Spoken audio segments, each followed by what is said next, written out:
Hey guys, welcome to another video on my YouTube channel. If this is the first time you're visiting, very pleased to meet you and welcome. My channel is mainly about cystic fibrosis, and I've done a few videos about my diagnosis and my experiences with that disease.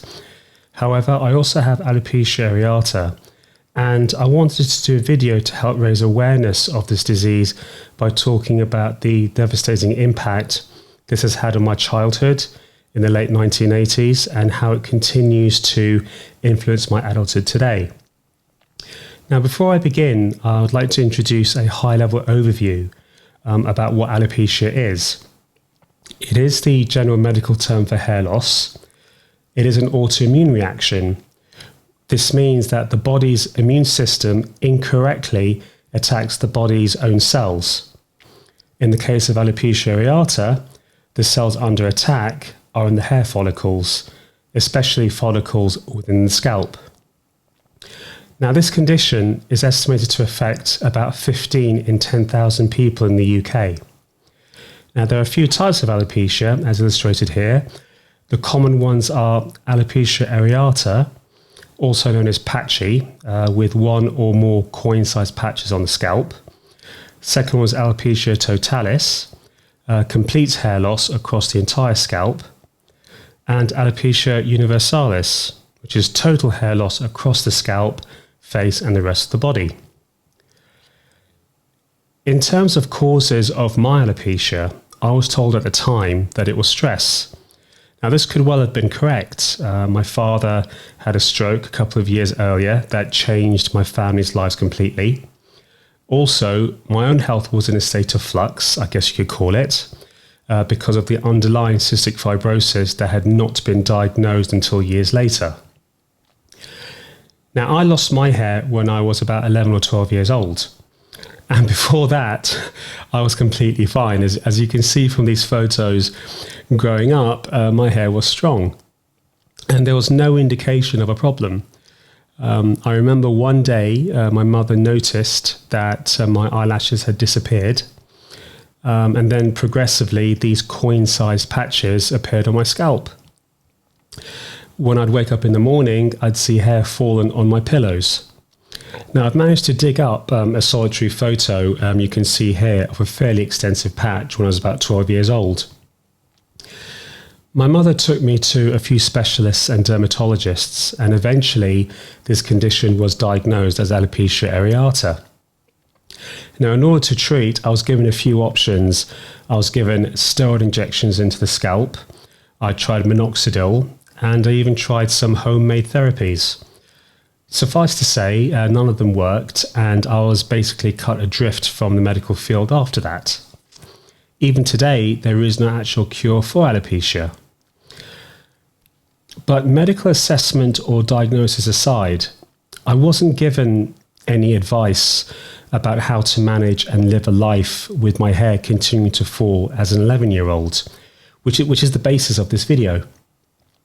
Now, I'm not going to mince my words about this. It was incredibly difficult.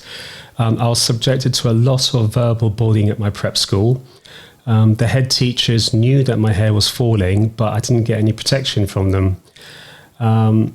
There are a couple of comments and reactions that I still remember to this day.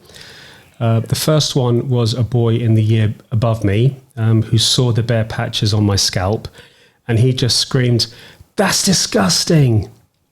And in front of everyone just started laughing at me. And the second one was by a boy in my year.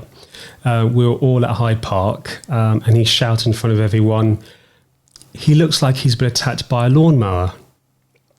Again, a lot of boys and girls laughed, and it just carried on for so long, I just had to walk away.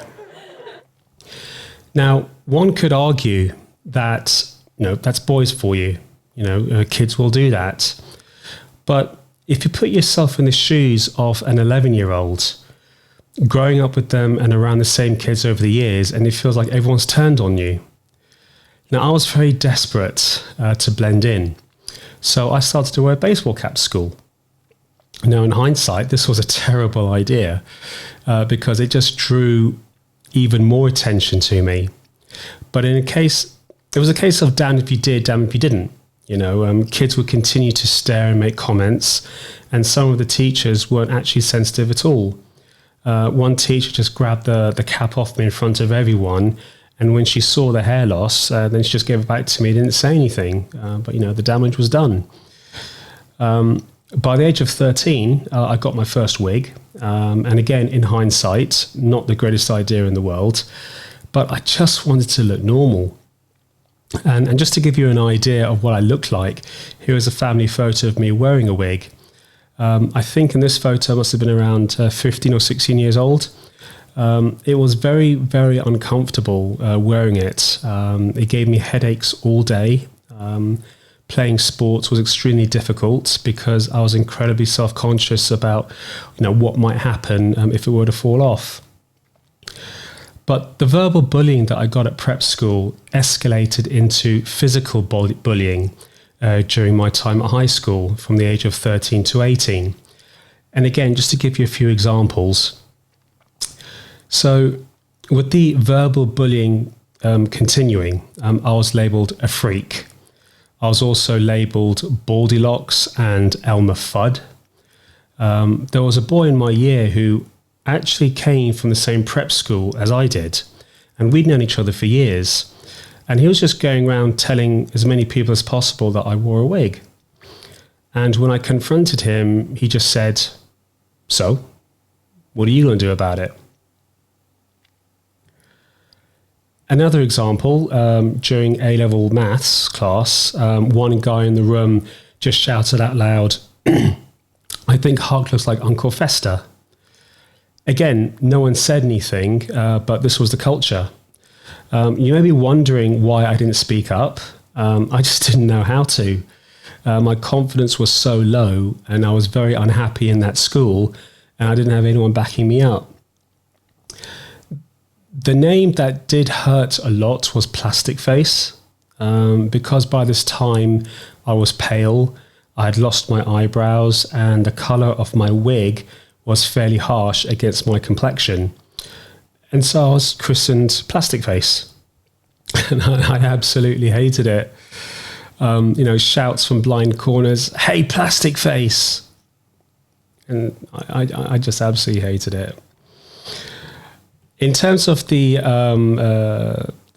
physical bullying, I remember being stopped by a student in the year above me, and he said that there was something on the side of my wig and face. And I didn't realise that someone had spat at me. During physics GCSE class, the guy sitting behind me would spit tiny balls of paper through the barrel of a pen into the back of my wig.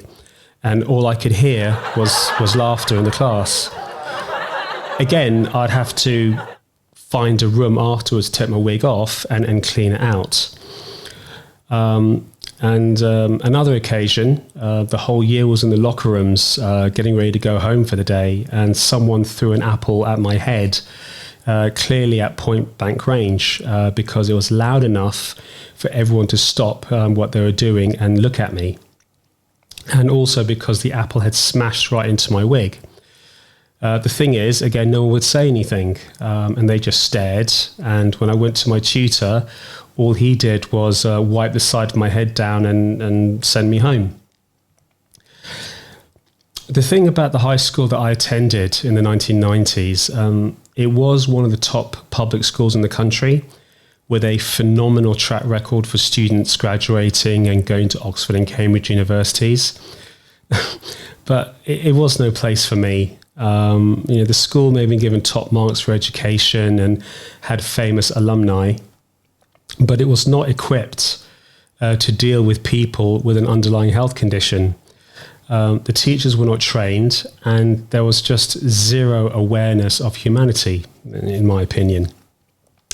No student actually asked me why I wore a wig. It was just easier, I guess, for them to do what they did best.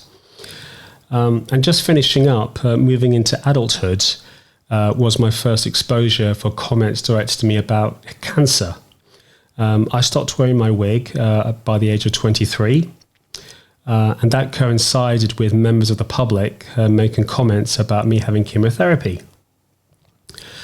So alopecia, whilst it has a medical definition, had such a devastating impact on the quality of my life growing up. I am 43 years old now, and I'll be honest with you, I've never fully come to terms with alopecia. Losing my hair pretty much destroyed my confidence and my self-esteem at a very young age. And I've always felt like I was on the back foot ever since. Over the years, I've had friends try to be encouraging, saying things like, "Oh, David Beckham shaved his head and therefore it's fashionable to be bald." Or another one would say, "You're not the only one. More and more adults are losing their hair all the time." Now, despite these efforts to help me accept my alopecia, they miss the point completely. And it's not their fault. They're just trying to do their best and help. For me, the damage was done during childhood, and that's the bit that is either marginalized, underappreciated, or just disregarded. Now, I'm in no way diminishing adults losing their hair. I'll put my hand up and I'll say that I don't know what that would be like. But the thing is, it's not a competition. The key thing here is that alopecia has a significant impact on mental health, whether you're an adult or a child. It can cause emotional or psychological pain, which can lead to feelings of sadness, depression, and anxiety. Now, I do have an ability to flip a switch and not think about it. But when it comes to a social event or something related, I'm acutely aware. And just slightly going off tangent, being of Asian origin with cystic fibrosis and being bald from the age of 11, I have found relationships with friends and family severely strained. I even looked at a hair transplant, but my friends I have today basically shot that idea down straight away. I don't actually talk about my alopecia much because my cystic fibrosis is what dominates my life.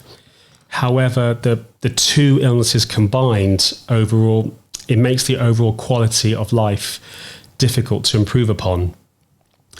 Now, in terms of awareness, I can see that things have improved a lot since the late 80s. We've had the internet, and I can see campaigns on the internet. Alopecia UK and the Children's Alopecia Project in the US. They're examples of two phenomenal organizations which are striving to raise awareness, to provide support and help build self-esteem for those affected by alopecia. And it's just fantastic to see. And if this sort of thing was present in the late 80s and through the 90s, I can safely say that my childhood may have been a lot easier to navigate. There is a growing awareness of health, mental health, and disability today. I'm not saying that alopecia is a disability, but what hindered me the most growing up and being able to laugh and enjoy life and be sociable was the bullying, the lack of sympathy and understanding from school teachers and students. Because as a child, teachers and students are your biggest audience. Now, fingers crossed, things continue to improve in the right direction. And I sincerely hope that children affected by alopecia today don't go through the same experience as I did. So that's it, guys. Thank you so much for listening. And I hope you found my video informative. If you have alopecia and you have similar stories, or if you have any questions, I'd love to hear from you in the comments. Take care, and I hope 2021 brings you lots of health and prosperity.